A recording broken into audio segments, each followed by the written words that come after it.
Welcome everyone, 5 minutes of faith and fitness. Today we're going to look at the passage in the Bible. We're going to see how we can get fit physically, spiritually, and serve not self, but of course serve others.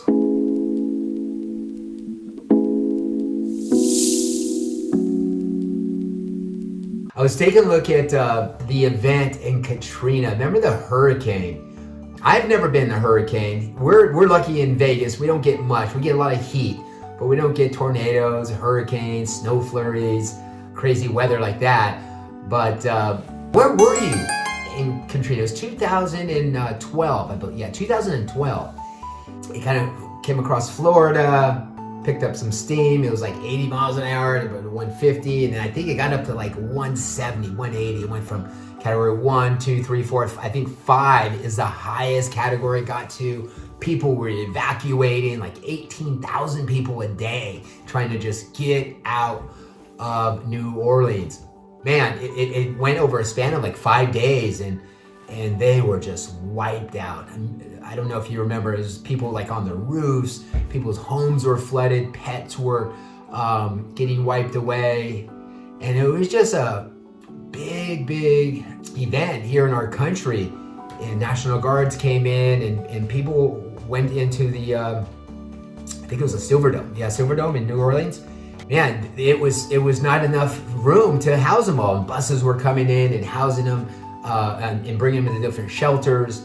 And people were going to different cities in Louisiana, different states, Dallas, and there was Houston, and this took place for months, and some of it went on for years. People couldn't come back into their own home, and they were asking people. Because they were setting them up with financial aid. They gave them jobs. They gave them shelter. They were giving them all these things, and they were just so frustrated. And they were interviewing one guy. I was like, "Why are you so frustrated?" And he's just like, "I just want to get back home." As horrible as they seen on the news, and their homes are destroyed, and they had to start over this new life. It didn't matter what they gave them. Didn't matter what perks were given their way to better their life. They knew that wasn't their home. That wasn't their home. They were still not able to rest at night, knowing that things were going back. Things were taking place back home where they were just they couldn't just settle in and build on their new life. They rather go back into the life that they called home. And that's so many times that is us. We go on vacations, or we go onto a cruise, or somewhere there it's beautiful, but it's short-lived, and sometimes we just want to get back home. Nothing like sleeping in your own bed, having your own kitchen. As great as the vacation is, sometimes it's like, get me back home. And I look at our lives as believers, as Christians, and this span of lifetime is just so small. We know that this is not our home. No matter what the world throws at us, we know that we're just kind of passing through like pilgrims.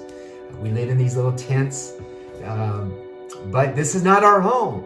Our faith is in Jesus Christ. Our faith is in knowing that we have a better place than here today. I want to take a look at this verse in Hebrews 11, verse 12 and 14. It says this: "Therefore, for one man, and him as good as dead, were born as many as the stars of the sky in multitude, innumerable as the sand which is by the seashore. These are all died in faith, not having received the promises, but having seen that afar off, were assured of them, embraced them, and confessed that they were strangers and pilgrims on earth." Yes, Abraham and Sarah, they knew, they were promised the Son of God would come. Even though they didn't get to see him, they knew by faith. It's like that far off friend. You can see that friend from afar, and you're like saluting them, high-fiving them, smiling at them. But it was their faith that continued to push through those things that they seen in front of them. And our faith, as we continue to be pilgrims here on earth, walking through, knowing that, guys, this is not our home. If it's horrible for you right now, know that this is as worse as it gets. And those who don't know Christ, this is as good as it gets. And so, take cheer, have faith, continue to have in the forefront of you that eternal home, that eternal perspective. Look through those lenses as an eternal perspective of where you are going. God bless, guys.